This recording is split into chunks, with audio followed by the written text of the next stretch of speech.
This week's episode of Aussie Tech Heads is brought to you by Start New Company. Register your company immediately today with ASIC. ABN, TFN, GST registration is also available directly from the portal. Also set up your family trust and self-managed superannuation fund and more. All at startnewcompany.com.au. Follow us on Facebook at facebook.com/startnewco and keep an eye out for our regular specials. Start your new company now within 10 minutes of lodgement. All legal company documentation provided after registration. startnewcompany.com.au.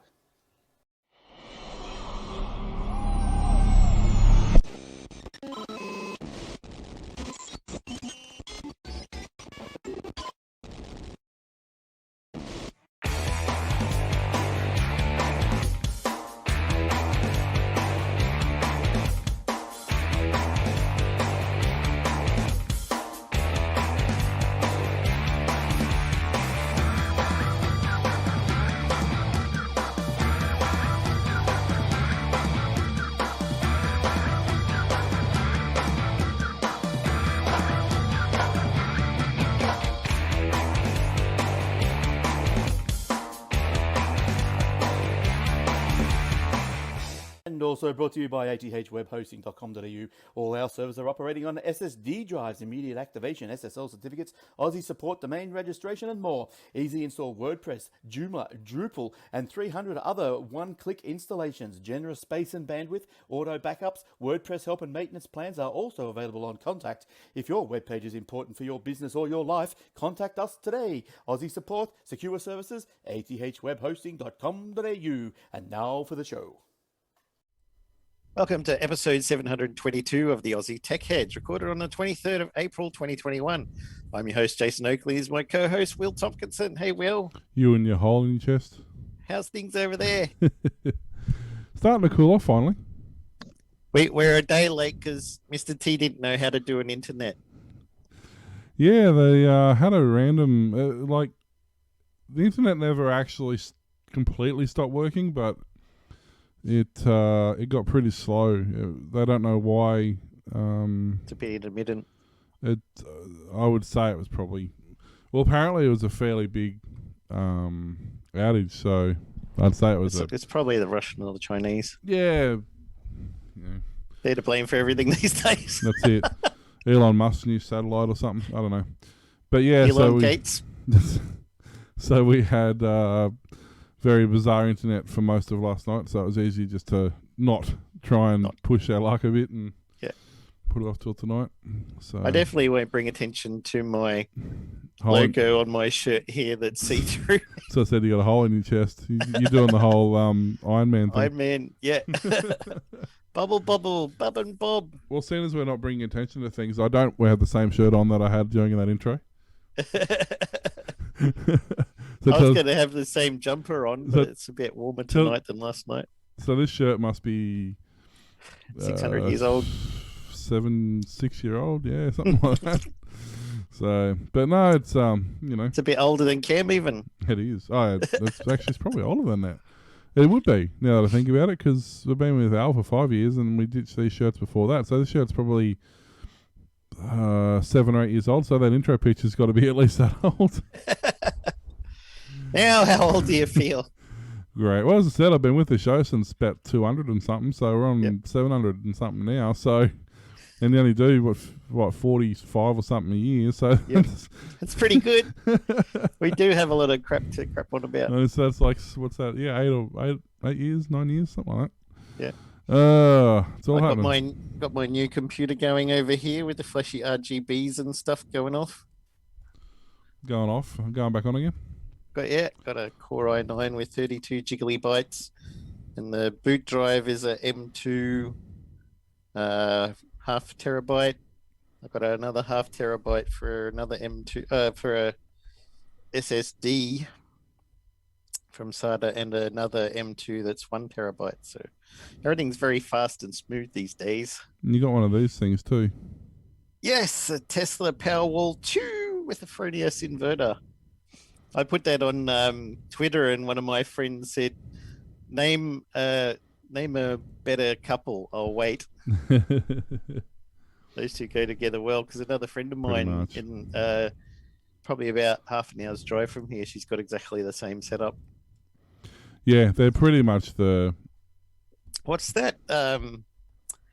She's got another white box, which I've got out here next to my fuse box. Hers is to get all together because they got it in the shed, but he said it's best to have that one here, and then the Tesla Powerwall and the Frenius inverter is in the garage. So Just depends on your he setup. calls it a gateway. Yeah, it's just a link. It just depends on what's going to work for you. Yeah. Well, he said they give you so much cable for the gateway, and then if we put that in the garage, it would cost a lot more for the gateway cable. But from the gateway to the Fronius inverter and the battery, they could do their own cable or something. I don't know. Yeah, it depends on. There's a few things. It depends on your house meter as well. Sometimes you got to have it in different spots depending on where your meter is, and yeah, it's so with my place to put a gateway and be really tricky because my solar comes down at the opposite end of the house to where the power box is. Oh, right. So the gateway is technically supposed to go, would technically be supposed to go coming off the solar, but it's also like it doesn't matter which way they do it. They'd either have to run 50 meters of cable that way to the solar or 50 meters of cable that way to the gateway. So yeah, it doesn't matter. The other, yeah, that's what I've got. Yeah, fuse box and the gateway here, and the battery and the inverter up the other end, and all of the east facing roof is completely covered now, so that's good. So he said I'm not going to bother about putting anything on the west. It doesn't really matter, get all the morning sun and stuff. So got that, but they have to come back on Monday to finish off the last bit of wiring in, and then I'll have my 5 kilowatt battery, which I already had the LG Chem, and then the Tesla Powerwall 2, which is about another 14 kilowatt battery, I think. So hopefully I won't be paying any more electricity bills, which would be fantastic. Yeah, well, that's it, exactly. Especially if you're going to be mining crypto. I mean, you know, if you get a week or so of cloudy weather, you're still going to have potentially still pay for the issue. So whether or not you can recoup that in your sunny weather or whether it's still going to be an issue, you know. Yep. So, but yeah, I mean. And the other thing I got to try out is a vape pen. You're getting all. So you can. You're getting all white and nerdy. Yeah. This is my Elon Musk impression. Only his was a bit more illegal than flavored water, which is basically what all I've got. No, it depends on what. I can't get two happies off that. Depends on what lovely flavors. Here's the dumb part. They recently just passed legislation in Queensland that you can now buy CBD oil without a script. Ah. But there's nobody in Queensland who can sell CBD oil who's been approved to sell CBD oil to people without a script. Ah. It's always something, isn't it? So you're now you can get CBD oil for these, but not here legally. No. No, that's the same for nicotine. You're not supposed to. It's supposed to be illegal to buy it in Australia, and people are buying it from New Zealand, getting shipped here. But in October, they're going to bring in a law that you can't ship it into Australia either. Yeah, it's just so dumb. That's the best way for people to give up smoking. Just the tobacco industry. Well, the tobacco industry doesn't want to give up. People give up smoking. No. That's why we have a tobacco industry. They're the ones who started the whole anti-cannabis movement anyway, so... It was fun. You ever watch Dogma by Kevin Smith? Yeah. When he's talking to George Carlin, who's playing a Catholic priest, and he was talking about how not many people are going to church anymore, and he said, "Oh man, you should take a page out of the book from the tobacco industry." And he's like, "They can get kids and everyone." And he's like, "Oh yes, if only we had their numbers." Yeah, that's it exactly. They got all the tricks that work. That's it.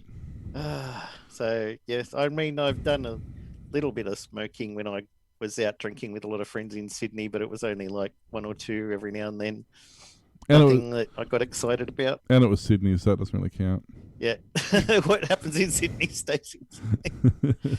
But the good thing I should mention anyway, to do with a story later on, is the vape store that I was getting this from, which is ironically called the Vape Store. You can buy this and the e-liquids and everything using crypto. So Nice. I'm right now, even while we're talking, I'm mining Bitcoin, and I can buy stuff from their store in Bitcoin. So effectively, it doesn't cost me anything, especially once I get all the solar and the batteries going. I'll be mining Bitcoin all day and night, and then I can just buy these with that, and effectively, I haven't spent any money.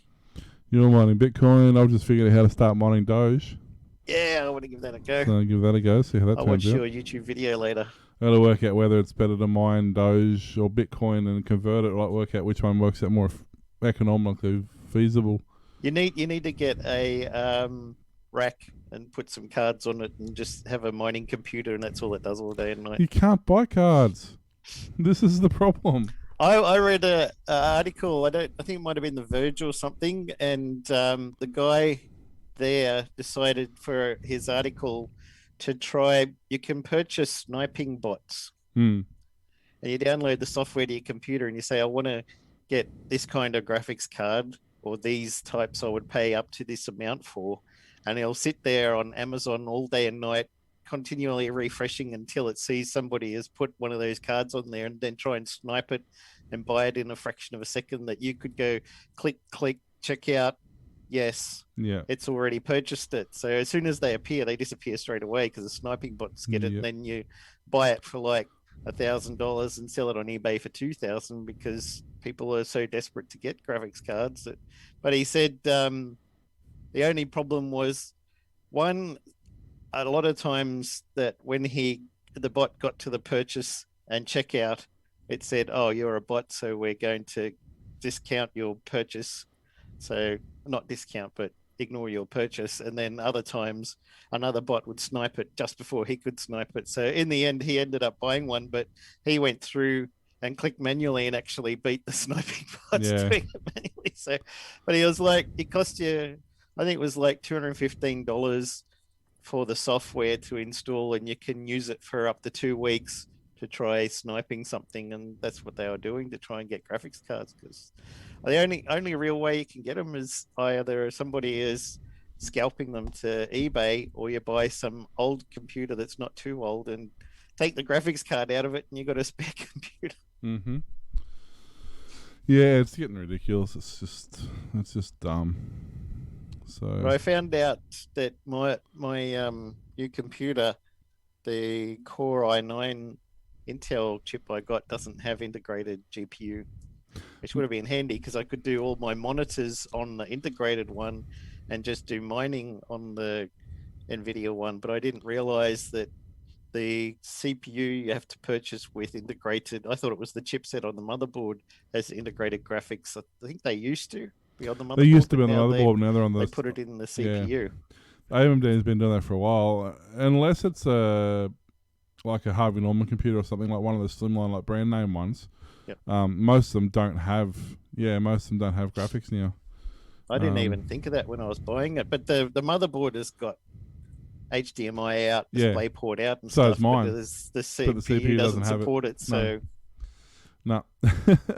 So weird. I don't understand why the board has it. Yeah. It's just easier to not. But I don't know.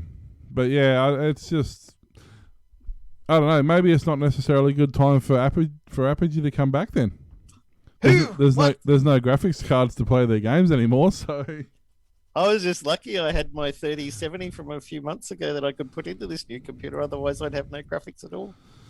You know, the guys who made Duke Nukem and Biomantis and Crystal Caves and Blakestone and Commander Keen, Secret Agent, Wolfenstein 3D, Diablo, Death Rally, Wacky Wheels, you know, all the best games of the 90s. Yeah. There's more than that. There was Full Throttle. They did a heap of them. Basically anything that was a fantastic game back in the 90s was Apogee. You're an inspiration for birth control. Then they sort of did a bit of the later stuff in the early, I think I went to like early 2000s. I think I remember seeing a couple of their games. Yep. But then they disappeared. But the publisher... They renamed to 3D Realms. Did they? Yep. Okay, That's well, why they yeah. disappeared. They started doing 3D only games, and then they said, well, everybody thinks Apogee is a cheap 2D shareware company, so we'll drop that name. They released, I think it was Duke Nukem and a couple others under new name 3D Realms just to test the waters, and then they decided to go full 3D Realms. And another company, I think, got the name Apogee Software, Apogee Entertainment. So the new one they're launching with, I think Yeah, at least one of Apogee. the original founders is The, Apogee the, Software. the publisher, which is calling itself Apogee Entertainment instead of Apogee Software, with a bit of help from Duke Nukem voice actor St. John, showed off a string of titles that supposedly ship over the next 12 months. They look good. Well, there weren't any specific dates for announcement. The showcase did have footage which looked like a remastered Cosmo comic adventure, some Raptor gameplay, some games with zombie elements, and several platformers. Some of them look like Commander Keen style retro graphics and everything. I want to play them. I won't play them on here because, you know, how YouTube works. We'll get a copyright strike for playing an ad. We probably already did because we mentioned it. Yeah, probably. But coming out in spring, apparently. There's going to be the first title is called Residual. It's due out in spring. Players will explore a procedurally generated planet with light puzzle elements, according to the official release. Ship on PC, PS4, PS5, Xbox One, Xbox Xbox XS, and the Switch. So they've got everything covered there. So it's going to be interesting. Apogee were the ones who invented shareware. For gaming. Yep. Yeah. They were the first ones to do it. I remember I had a Jill of the Jungle on a shareware disc. Yeah. A couple Never heard of that one. Jill of the Jungle, yeah. It's like a really, really bad rip-off of George of the Jungle. No, it was basically, it was like Pitfall. Very similar to Pitfall, yeah. Yep. Except worse. But, so it'd be interesting to see. It'd be good to get an actual, you know, there's been a lot of games come out, but they've all been like a reimagined version of another game that's sort of out. Reboots. You know. So hopefully a lot of the stuff that they're bringing out actually looks really good. So it looks like it might actually be time to... New IP. To get excited about platformers again, basically. Yep. Which I if they'll bring it out on Steam. Which I don't have a problem with. That would be the way to do it. Look, I think if you're going to bring... The problem with Steam is you can't bring it out on Steam and not on Steam. It's just got to be on Steam. Ideally what you do is you'd have it primarily on Steam as your main release, but then you'd have your own internal way of doing it as well. Because the problem with Steam, if you don't have an internet connection, you can't play any games. Even if the game is an offline game, if you can't connect to your Steam account, you can't play a game. Okay. So if your internet goes down, it's dumb. Like, I own the game. It's on my computer. It's installed. It's already been installed. It's not a multiplayer or online game. No, it's a single player game. I just want to play it. Oh no, you can't. You don't have an internet connection. It's like, why does that matter? Yeah. I just want to play my game that I own. Yeah. That's always the way, isn't it? So, but no, I think it'd be great. I'd be, curious to see in 12 months' time if they're still, going gangbusters. But I'll give them a go. Yeah, for sure, absolutely. Kmart has revealed plans to deploy an inventory tracking robot called Tori into every one of its physical stores in Australia and New Zealand over the next 15 months. By December 2021, Kmart expects to have 271 stores across Australia and New Zealand. It presently has 187 stores. Each is in line for a Tori robot under the project. The Tori robot, made by Metro Labs, will roam stores during quiet times, mostly overnight, triangulating exactly where apparel and homeware items are and how much stock is left. It does this by scanning for radio frequency identification RFID tags that are attached to the labels on products, known as stock keeping units or SKUs in retail parlance. Kmart Group Manager Director Ian Bailey said that the group anticipated deriving significant benefit from the store-wide robot rollout. He said the robots have been trialled in Kmart's research and development operations in the US, which occur under its Anco brand. This technology was one of the benefits of research and development project run out of Seattle, he said. It's now been tuned to Kmart stores and is about to be rolled out across the fleet over the next 15 months. The results is a quantum improvement in inventory accuracy for apparel from 60% accuracy at an SKU level today to 95%. And another 95% is by location within the store. This is the first of our digital store improvements, which will always be focused on improving customer experience and lowering operating costs. Bailey said that each Kmart store would get a single Tory robot, which docks at the back of the store. Somebody's going to lose some jobs there. I don't know. It's hard to say because, I mean, Kmart and a lot of those places didn't have night fills anyway. They only fill the shelves during the day when people were working. So somebody did stock take though. Oh, they used to get, but that was contracted. They'd get a contract. So it wouldn't matter anyway. Group in and just come through and do the place. And Woolies was the same, except most Woolies and most food places have night fill. The same thing. They get people from I did that. Employment agencies and stuff. It was just a temp thing. Yeah, go and do night fill. So probably eliminate the night fill, but someone still has to walk the stock out there. Yeah, I mean it's only tagging and bagging. It's only inventory counting. It's nothing special. Yeah, I'm just curious to know how far they think their RFID technology works. Yeah, like if our Big W and Kmart and stuff have got clothes bloody twice as high as you can reach. Yeah. So I'm curious to know how far. There's going to be those circular racks that have got clothes jammed in everywhere. Yeah. How do you read each RFID tag efficiently with a robot? I don't know. Well, especially given that you're only reading a group tag. It's not each piece of apparel doesn't have its own unique identifier. It only has the barcode effectively. So it only tells you if it's, that size and that brand at that size. That's all it tells you. It doesn't say this is shirt 27 of 300. Yeah. So, if there's interesting. They've done something. A group of 10 together, how's it going to know the difference?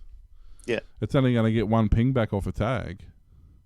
Well, they go, we've got more than 0, so that's what we want. Well, that's... I mean... We got 0 or more than 0. That works if you're an ant. When it's 0, you can put more stock out. When it's more than 0, you don't. That's ant maths, If anybody's read the Diamond Age, you know what I'm talking about. But the ants have maths. They have 0 to 1 million, or anything less than 1 million is 0, and anything more than 1 million is 1. So that sounds like a computer. When they were walking along, and the dinosaurs are walking on top of them, and the dinosaurs are trying to be careful not to squash them, and the ant leader's like, "Oh, come along, don't worry, you can't possibly kill more than 0 of us." Good old Diamond Age. What have we got for some helpers up the top here? Well, nothing now. It's gone past already. Yeah. But Aussie Tech Heads, we're on Patreon. You can check us out there and help us out there. It makes a big difference to us. We do really appreciate the support you guys give us. Of course, you can also get us on Twitch TV and YouTube and Facebook and Twitter and Instagram and all those other places. But the Patreon support really means a lot to us. It really helps us pay for our overheads and helps Glenn have breakfast. Helps keep his Glenn can eat this week thanks to your donations. Helps keeping his Commodore 64 running. His potato. Recapping and updating the power supply occasionally. Yeah. So, but no, it's thanks guys for that. It really does help, and there will be hopefully in the next few weeks a few shake-ups to the Patreons and a few tiers changed and a few more prizes to be won, and so if you're in early, you got a better chance of winning something. So, yep. And you have our eternal gratitude. What more could you ask for? Well, your happy is. Yeah. I don't know what either of those words mean. Big words. I just say thanks a lot. So, but speaking of apologies, well, sort of, Vodafone had an outage a couple of weeks ago for a few hours, and as Vodafone does, they have decided, hey, guess what? Free data this weekend. Yay! Free unlimited You get free data. data. You get free data. You get So- free data. All of us on our 500 gig plans get free data this weekend. Choice. I better start downloading the internet. Yeah. But Get some no, more of those Linux ISOs while you can. basically. So basically, it's just if you're a Vodafone customer and take advantage if you're going camping or you're going somewhere and you don't have to worry about data, you can stream to your heart's content. So it's unfortunately though it is a little bit annoying because it's a long weekend and it's only a 2-day data offer. So it'd be better if it was for the 3 days. But You Oh, get well. a long weekend. Wow. We don't. yeah, but you get yours later in the year. We don't. But I'm working on call all weekend, so I still get a day off next week anyway. Hooray! Yeah, the long weekends are messed up. We get all ours like over the next 4 weeks. We get the rest of our long weekends. That's it. We don't get any more for the rest of the year. Then Sucks to be you. you guys, at least the rest of the country Spread has them them out. spaced out. No, we just do ours Get it all over and done with. between the Queen's birthday and the June long weekend. They're all just shoved in there. Or sorry, Easter and the Queen's birthday. They're sort of shove them all in that gap there, and they're like, oh, that'll do. My co-worker in Japan in May has got Golden Week, Yeah.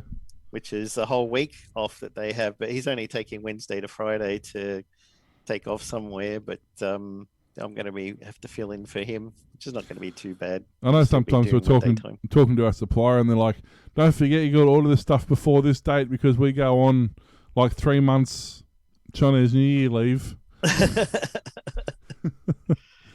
So that's a thing. Order now while stocks last.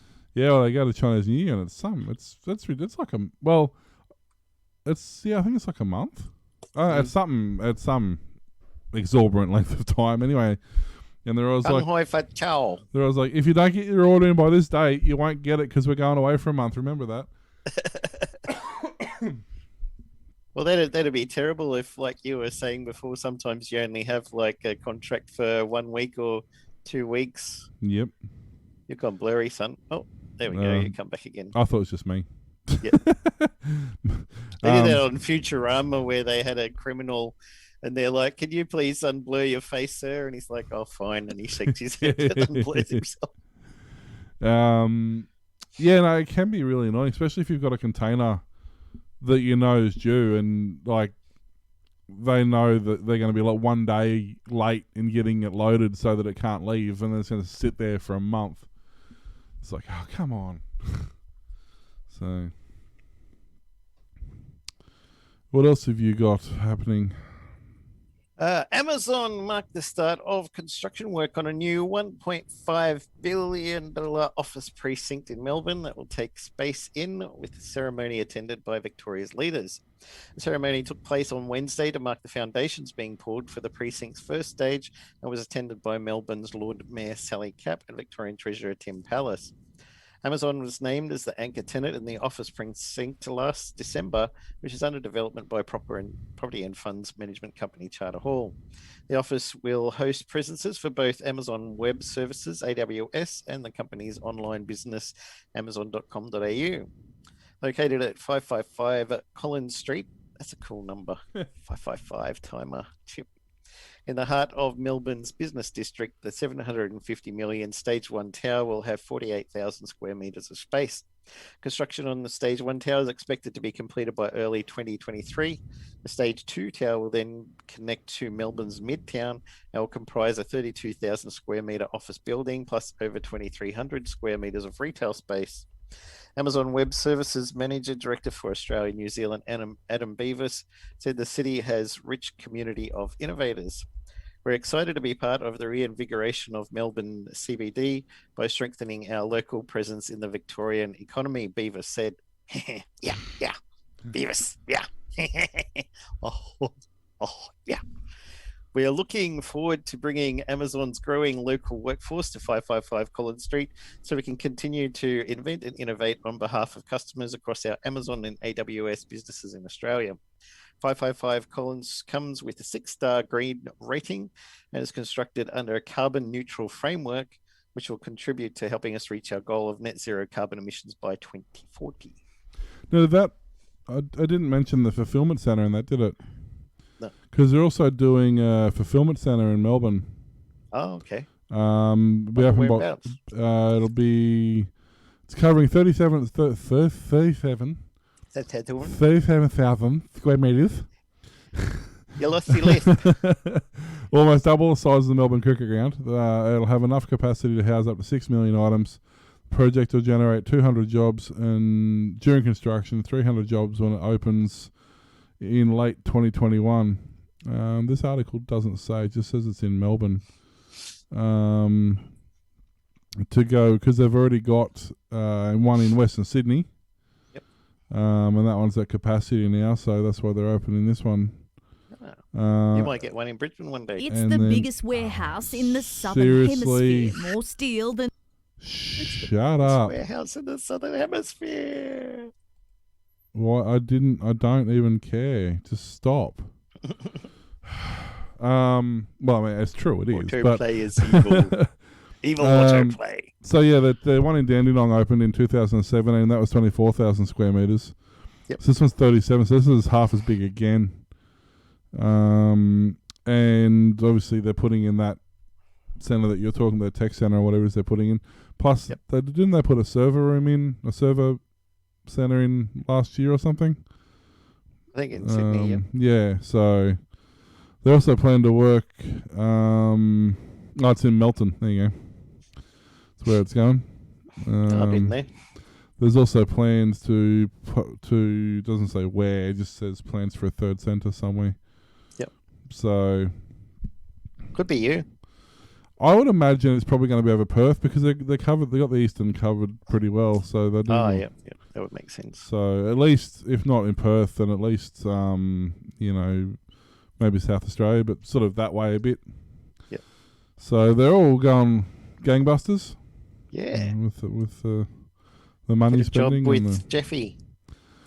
I'd love to have a job with Jeffy. I'd love to have a job with Jeff. Nobody likes having a job with Jeffy. It's the worst thing. Oh dear. Speaking of worse things, Microsoft enables Linux GUI apps on Windows 10 for developers. Whoa. So, not 100% sure on this. Who needs Debian anymore? You can just run it on Windows. I don't know if I'm sold on the idea, but Microsoft's starting to allow Windows 10 testers to access Linux GUI apps. The first preview of support for GUI apps is available for Windows Insiders, allowing developers to run GUI editors, tools, and applications to build and test Linux apps. Significant extension for Windows subsystem for Linux. After the company added the full Linux kernel to Windows 10 last year. While it's been possible to run Linux GUI apps within Windows previously using a third-party X server, official support from Microsoft means there's also a GUI. That's supposed to be GPU, hardware acceleration. So apps and tools run smoothly. Audio and microphone support is also included out of the box, so Linux can run video players and communications apps. This is all enabled without Windows users having to use X11 forwarding and without users having to manually start X server. Microsoft automatically starts a companion system distro when you attempt to run a Linux GUI app. And it contains a Wayland X server, Pulse audio server, and everything else needed to make it work inside Windows. Once you terminate the app and the WSL, then the special distro ends too. All these components combine to make it super easy to run Linux GUI alongside regular Windows apps. Microsoft's also testing new eco mode for Windows Task Manager. And it's an experimental feature that lets you throttle processes resources inside Task Manager. It's really designed to rein in apps that suddenly start taking up lots of system resources and could be useful if you want to temporarily throttle back an app. Now, they've always sort of had that feature. But it's never been... Like you've been able to go to Task Manager, right-click on it and go into Prioritize and just change the priority, high, medium or low. Yep. Which kind of works. And on Linux, they use a program called Nice. Yeah. But now they're adding what they call eco mode to this. So if you've got, I don't know, like in the example they're having here, they've got their browser set to eco mode, and they've got their VM set to normal. Yep. So stuff like that, where it, reduces the throttles back the resources required by the program. That's pretty cool. Which I think probably works better than the priority mode, because the priority mode thing never seemed to work properly. You used to be able to tell a program, you could specifically lock a program to a CPU. Yep. But I used to find that was flaky if the program like reloaded or overloaded that CPU. It would go back to its default settings anyway. Or a core on a CPU. Yeah, so I mean, you used to find that it would automatically go back to whatever you had it set to. Oh, right. So, but no, it'd be interesting. Means I can run Tux Racer on Windows now. Yay! Finally. Which, let's face it, that's the only reason you run Linux, right? Yeah. You run Minecraft. Linux. Actually, you could run Octoprint. Mm. That actually is a valid use for it. You could actually run Octoprint on your system and use your standard USB outputs to manage multiple printers. Yep. That would actually be a good idea.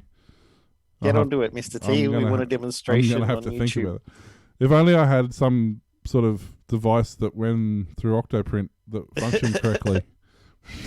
You don't like Windows 10 though, so what are you going to do? Oh, I run it. I don't like it, but I run it. I run it on my computer because I have to, effectively, because of my software. Well, actually, my limiting factor on this one is the drivers for my RAID array only work in Windows 10.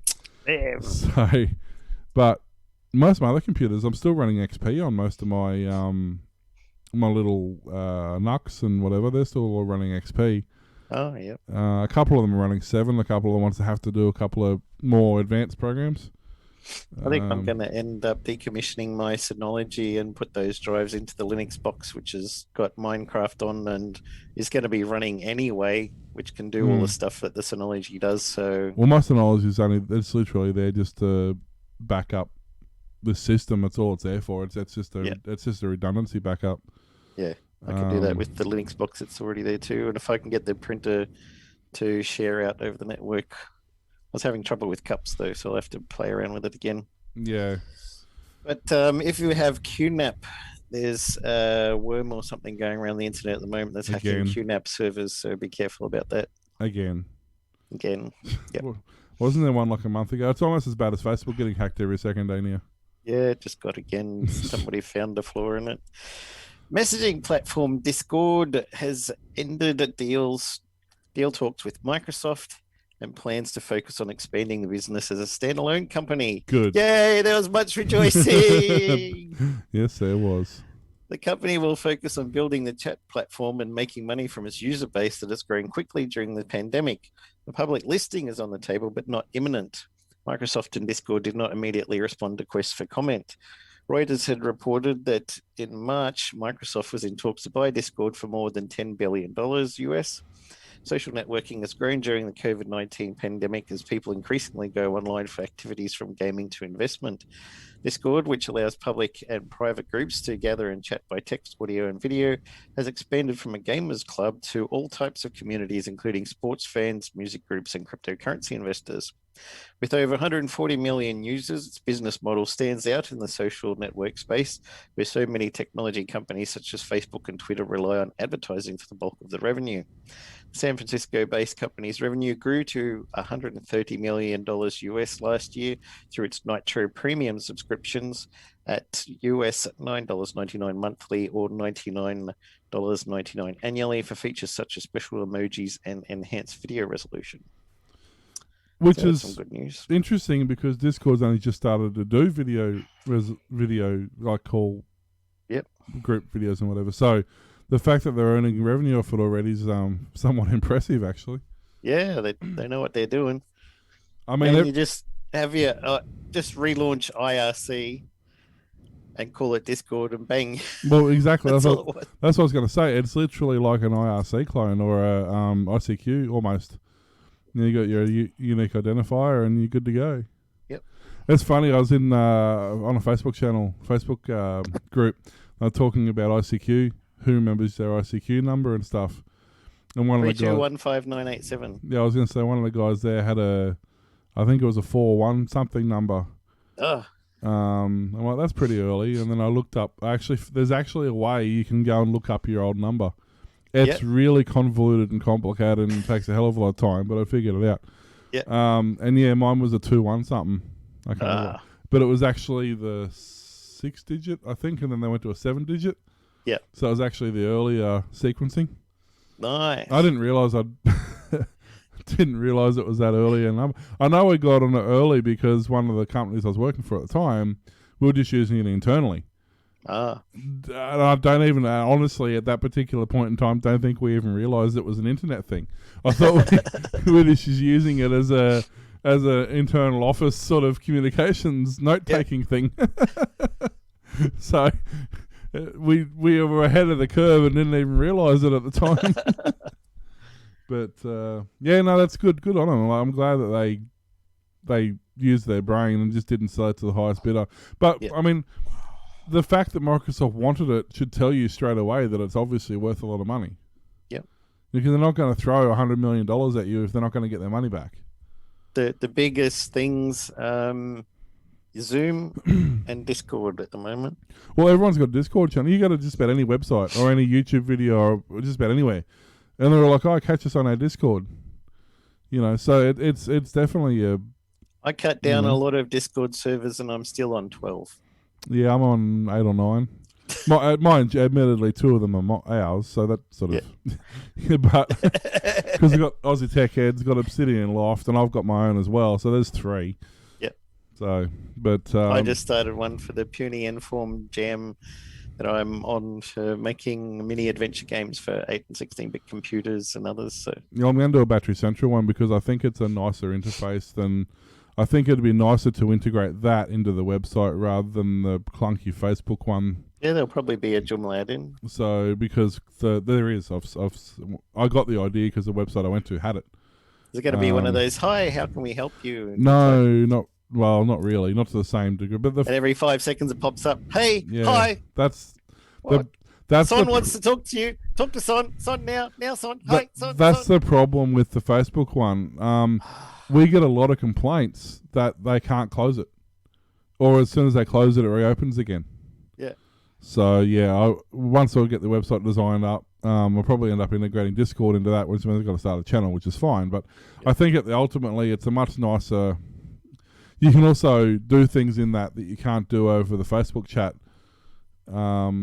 You know, and every time you Facebook chat with somebody, they automatically get added to your friends list as well. So from then on, they're a friend, and every time you see them, and it's like, so I think having a Discord would be handy. Yeah. It also means that everybody you've interacted with previously, you can send out a group message or whatever, or you can search for a message and search for a particular person who's done it. You just can't do that in the Facebook one. Yep. There's no back-end integration. Once the Facebook one pops up on the website and somebody types something and it goes directly to the messengers in the Facebook for that account, and you can't do anything with it. You can reply to it. That's it. It's so bad. So sounds like Discord's the way to go. Yeah, good on them, I'd say. Now, one thing we don't really specifically mention, we use Anchor for our Anchor.fm for our podcast hosting. There is actually a feature on there that allows you to leave us a message. It's if you go to the podcast, go to Anchor FM, I think it's /Aussie Tech Heads or something, or search for Aussie Tech Heads. And if you go into there, you can actually leave a message to the podcaster, and it'll get sent to us. One such person, Stuart, has done such a thing. They I'll let him explain, but basically they took advantage of a meme that was going around at the moment, and they did some pretty cool stuff. So what I'll do, I'll play the message, and then I'll quickly chat about it, and we'll go from there. I know how much Glenn likes his drones, so I thought the Aussie Tech Heads might be interested in a one-shot drone video we've just completed at my workplace, a plywood factory in Brisbane. It was inspired by the bowling alley drone video that went viral about 5 weeks ago. We hired a very talented FPV drone pilot to shoot it for us, and we think it turned out great. It's not a boring factory tour at all. It's more like a roller coaster ride following the factory production line. Just search up Austral Plywood's drone on YouTube and have a look yourself. Thanks. So yeah, so He's obviously right though. Glenn does like to drone on. drone and. So it's just interesting because I just last week bought a well, I ordered it like 3 weeks ago, but just last week I received a DJI Tello, which is it's an older drone now. It's 4 nearly 5 years old. But 4K? it's a fantastic no, it's not 4K. It's a fantastic learning experience. It flies really nicely. Like like Cameron, he's 5-year-old and he picked up the controls and had no trouble at all flying it. And you can fly at FPV if you want first person through the goggles. If you want to mount you can mount your these are see-through ones. You can mount your phone on the other side of this and set it to FPV mode, and it splits the view, so you can mount that. It's like the Gear VR. And then you can use a Bluetooth controller, and you can fly it directly like that, or you can mount the to the controller. I've got mount the phone to the controller and fly it that way, or you can just fly it directly on the phone, which is the way we do it. And you can either look at it or you can fly through the camera, like use the camera as first person and fly around. And they're so stable and so much fun to fly. You get 15 minutes per battery. It's a couple $100, but it's a lot of fun. We've had a lot of fun with it, and starting to get good enough now where we're getting confident enough to go past, 10 meters out of the way. So I had to get a range extender, which is a Xiaomi USB Wi-Fi extender. I don't have it here, it's out in the lounge room, but they're just a little stick, look like a, they literally look like a stick. They're only about that long, and they plug into a USB power source, and they become the network for the range, for the drone and the controller to link to that network. Right. And because it's more powerful than the transmitter in the phone, you get much better range. Like you basically put it where you would start to have break up in range is where you'd stick it, and so then you get that much more. Like I went from, I think I was getting about 20-25 meters before I lost video. You fly it a little bit further by sight, but you lose video first. I put this thing down and I'm getting over 100 meters now. Nice. So it's really cool. So now we put it down the middle. I put it up on the roof of the back deck, so it gets better coverage. And I can fly like down the side of the house and around the shed and through down the other house, the other side, and back up and around the other shed. And so it's pretty cool. But that gives you an idea of what you can do with a cheap, couple $100 drone, off the shelf drone. The guys who do these FPV ones, which I'll show at the end of the episode. For those of you who on the video, you'll get to watch it. Those on audio, obviously you won't. But yeah, if you search one shot Austral Plywood drone, it'll come up on there. But you just see like they're using the FPV, so they're using the goggles with the controller. So it's like they're flying the drone. And you get to see some of the really cool stuff they can achieve. When you got the mad skills. As long as you can get signal, you can set up 2 or 3 of those repeaters if you want, and you do introduce a little bit of lag every time you do it, but we're talking, 10 milliseconds or so. You actually get more delay lag between the control and the phone, and then that's sending the data out. You actually get more lag that way than you do through the actual signal. So right, as long as you can keep your signal strength up, you can fly wherever you want. If you like continuous drone shots, there's another one. If you search Cletus McFarlane drone on YouTube, there's one of the drone entering the racetrack and going around the car parks and through the concession stands and through around the bleachers and out and around the track. And what was this bowling meme one? Hey, there's another one there. You can look that one up as well. That's what he was talking about, wasn't it? It must do goes down through where the pins are and out the back where the machines are and everything. Yeah, it gives you a tour of the bowling alley, basically.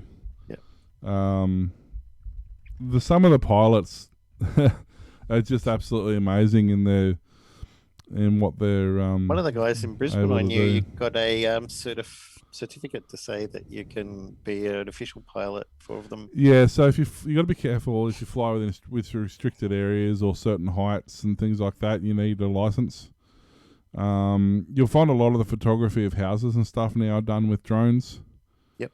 Rather than they used to have a van, literally had a van that had a massive big pole that they used to extend and have a DSLR on top of a pole and take photos that way. They just use drones now because it's so much easier. There's one guy also I was watching.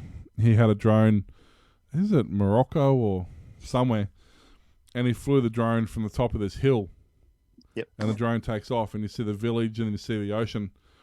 And this drone, he flies it all the way down through the village, down through between buildings and stuff, and comes around the waterfront and comes back in towards another building. And you see him standing there on the veranda of the building, controlling the drone, coming straight to it. So he's flown like, I don't know, 10 Ks or something from the crest of this hill all the way down, around and through, and Wow. and lands on his in his balcony and on his front deck, like.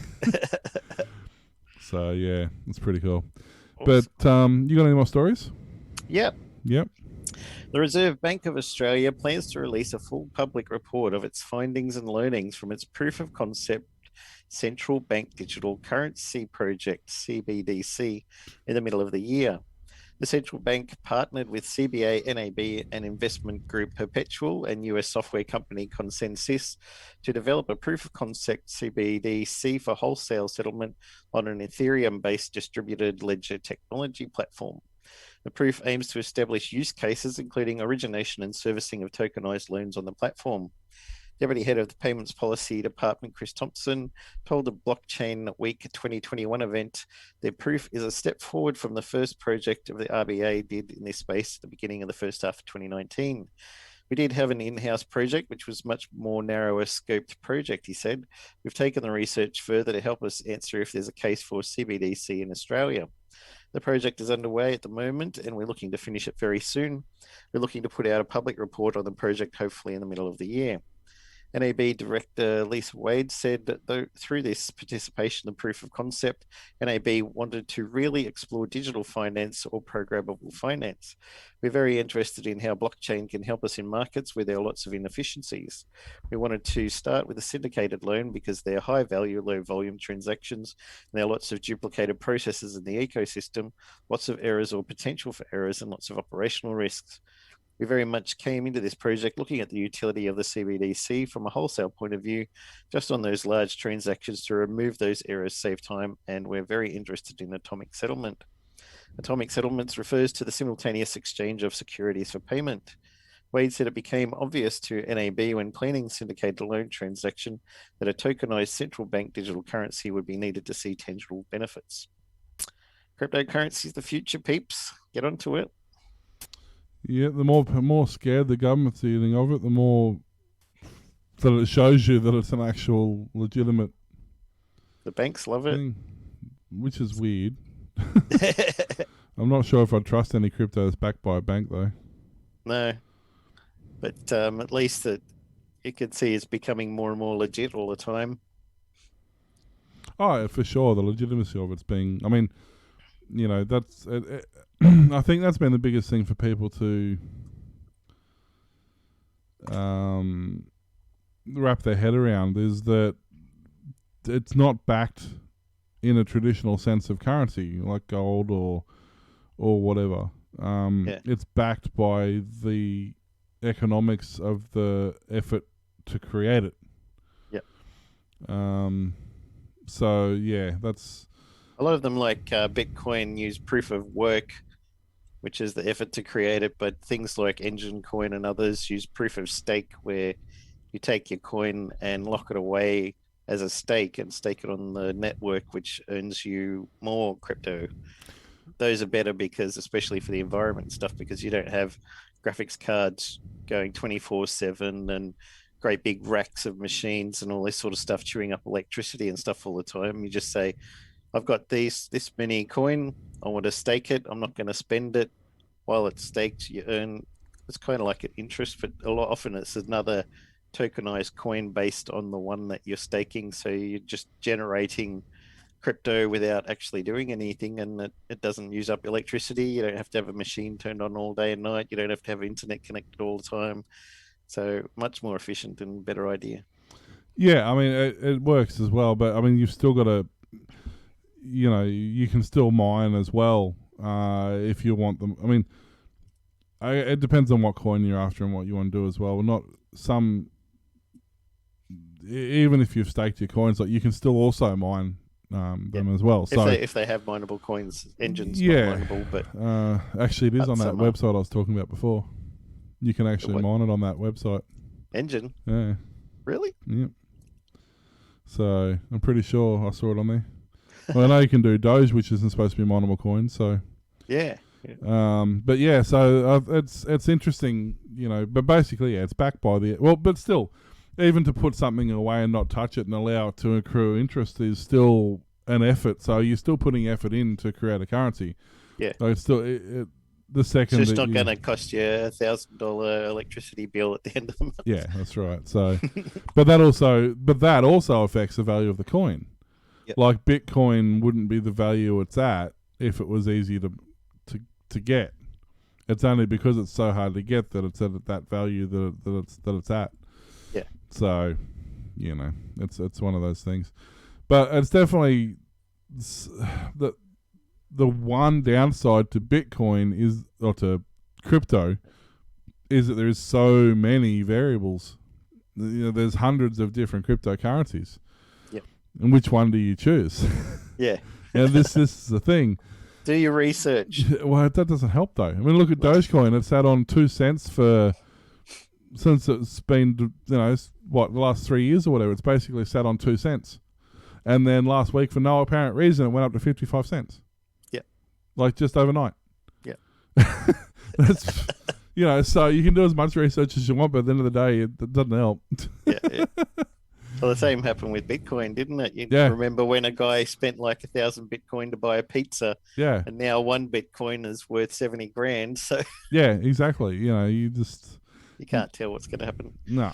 Can you imagine being that pizza shop and having, several hundred orders worth of Bitcoin sitting in your wallet, and then all of a sudden it just does that? You'd sell the pizza shop, wouldn't you? They do it at first as a lark and also get some publicity. Yeah. And then suddenly it's actually worth something. What? Well, and that's part of the thing. Who remembers the 12-word password? Does anybody? Does anybody write it down by any chance? You could really, really make sure you got a stable crew and just give one staff member one word and just pass it around to the 12 Hope staff. nobody dies or leaves the company. Hey, you ring him up. John, I know you worked here 6 years ago. What was your word? What was that word? I don't remember. John will give you $10,000 if you remember the word. Oh, I remember suddenly. Yeah. Oh, dear. That's it for me. Yep. Alrighty. So I'll let you do your outro, and then after that I'll play the drone video, and then we'll go bye after that. All right, thanks for listening to the Aussie Tech Head Show, broadcast weekly. We can be found at Facebook, YouTube, Patreon, and Twitter, and coffee.com/Aussie Tech Heads for all those. Email us glenwillandwarlock@aussietechheads.com.au. You can hear Aussie Tech Heads on aussietechradio.com, 24/7 back-to-back play of some of the best tech-related shows from Australia and New Zealand. New shows added each Friday. See you next time. See you in your invisible shirt later.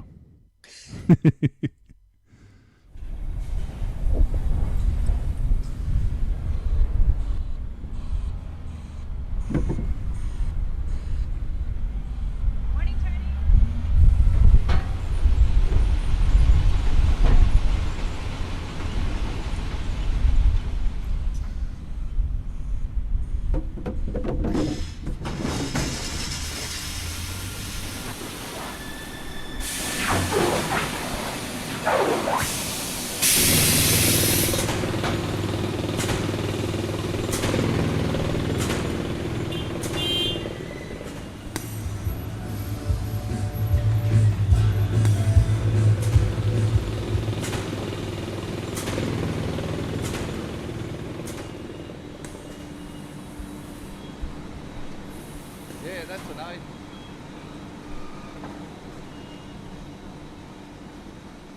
Morning, guys. stage, just head to the repair line. Thanks, mate.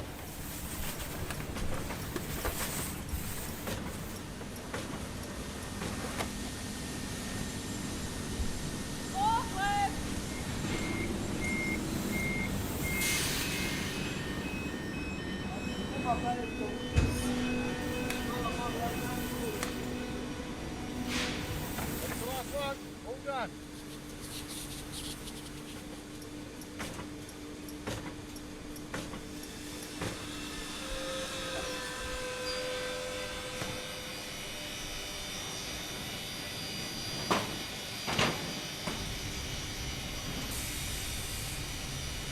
That's looking good.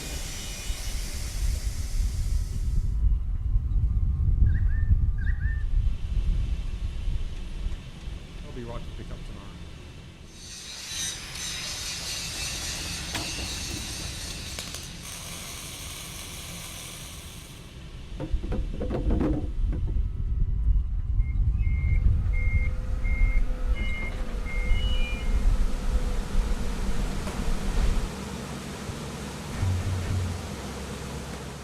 Yes, we've got those in stock.